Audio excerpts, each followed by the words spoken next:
Doctor Zahed, মেয়াদ বাড়ানো হলো 6 সংস্কার কমিশনের।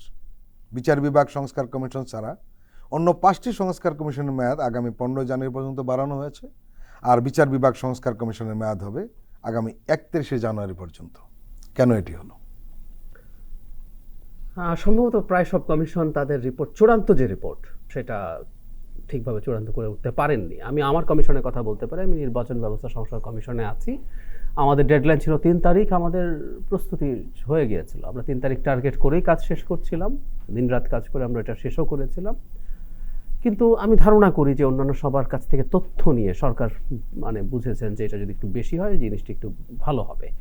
সো আমার কাছে এটাকে পজিটিভলি আমি দেখতে চাই, যে কারণ আপনি যখন একটা কাজ ভালোভাবে করতে চান, প্রতিটা সময় বৃদ্ধি আপনার ওই কাজটাকে আরও বেটার করতে সাহায্য করে। একটা জিনিস একটু বেসিকটুকু বলি, সেটা হচ্ছে আমরা কি সুপারিশ করতে যাচ্ছি এটা ফাইনালাইজড হয়েছে, কিন্তু আপনি প্রতিটা সুপারিশের পেছনে যে যৌক্তিকতা তৈরি করেন, কেন এটা করছেন, আগেরটা সমস্যা কি, এই জিনিসগুলো যত ভালোভাবে করা যায়, এটা শুধু এই সরকারের সময় না, এখন কতটুকু সংস্কার হবে তার সাথে ভবিষ্যতে কোনো একদিন রেফারেন্স হিসাবে যেহেতু থাকবে, তো প্রত্যেক কমিশনও তার যে সুপারিশ আছে সেটা যৌক্তিকতাকে যত সুন্দরভাবে এস্টাবলিশ করতে পারবেন সেটা ভালো হবে। সো আমি এই সিদ্ধান্ত আশা করি যে এই 2 সপ্তাহে যে অনেক বেশি এই সময়টা কি বাড়বে আরো?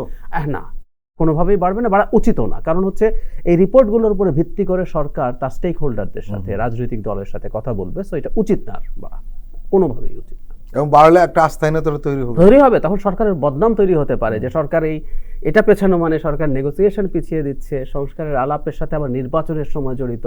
তো রাজনৈতিক দলগুলো এটা নিয়ে সন্দেহ প্রকাশ করতে পারে, সেই কারণে একেবারেই উচিত হবে না। ডক্টর জাহেদ, ভোটার তালিকা যাচাই করবে নির্বাচন কমিশন, এবং আমরা এর আগে আপনার সঙ্গে আলোচনা করেছিলাম যে এই ভোটার যাচাই বাছাই নিয়ে কিন্তু একটু দ্বিমত রয়েছে। কেউ কেউ বলছে যে বাড়ি বাড়ি গিয়ে তথ্য নেওয়ার কথা, কেউ কেউ বলছে আইডি কার্ডের উপর ভিত্তি করে করা। আসলে এটা সমাধানটা কীরকম হবে? কারণ বিএনপির মতো বড় দল কিন্তু বাড়ি বাড়ি গিয়ে তথ্য নেওয়াটাকে মনে করছে একটা কালক্ষেপণ। বিএনপির মধ্যে কিছু ভীতি আছে এবং যৌক্তিক কারণে আছে। আমি তাদের এই যে কনফিউশন, ভীতি না বলে অন্তত কিছুটা কনফিউশন আছে, সেটা বলবো, অযৌক্তিক না।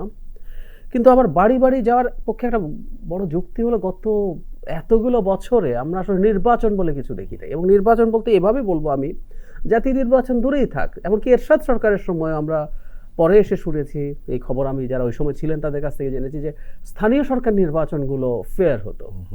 ওই নির্বাচনটা বাংলাদেশে ছিল না শেষ পর্যন্ত। সুতরাং এর মধ্যে যথেষ্ট রকম সমস্যা থাকার সম্ভাবনা আছে। দিনের শেষে তো যদি নির্বাচন নিয়ে বড় প্রশ্ন ওঠে, নির্বাচন কমিশনকে ফেস করতে হবে। সুতরাং তারা যে বাড়ি বাড়ি গিয়ে দেখতে চাচ্ছেন, খুব বেশি সময় তারা নেবেন তা বলছেন না। আমার কাছে মনে হয় এটা সমস্যার কিছু নেই, কারণ কাজগুলো পাশাপাশি চলতে পারে।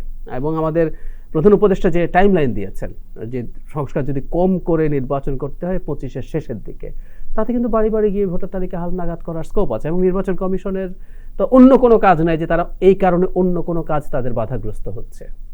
আসলে ভোটার তালিকাটা চূড়ান্ত করাই দরকার। এই কারণে আসলে গত 15 বছরে ইলেকশনে ছিল না, ভোটারও ছিল না, ভোটও ছিল না। সুতরাং কেউ জানে না, কিছু জানে না, এবং যা ইচ্ছে তাই হয়েছে।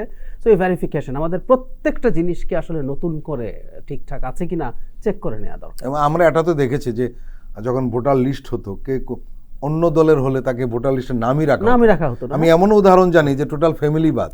হ্যাঁ, খুব সম্ভাবনা ছিল, এগুলো ছিল। এখন যেটা বলা হচ্ছে, আপনি গিয়ে যে কোনো সময় ভোটার হতে পারেন, কিন্তু আমরা যখন বহু বছর পর একটা জেনুইন নির্বাচন দেখতে যাচ্ছি, এখানে রাষ্ট্রের পক্ষ থেকে আসলে উচিত যে রাষ্ট্র আগ্রহী, এই যে বাড়ি বাড়ি গিয়ে যাচ্ছে, এটা কিন্তু একটা মেসেজ যে আমি নির্বাচনটা খুব ভালো মতো করতে চাই। এই মেসেজটারও ভোটাররা বুঝতে পারবে তাদের গুরুত্ব বাড়ছে। এক্স্যাক্টলি।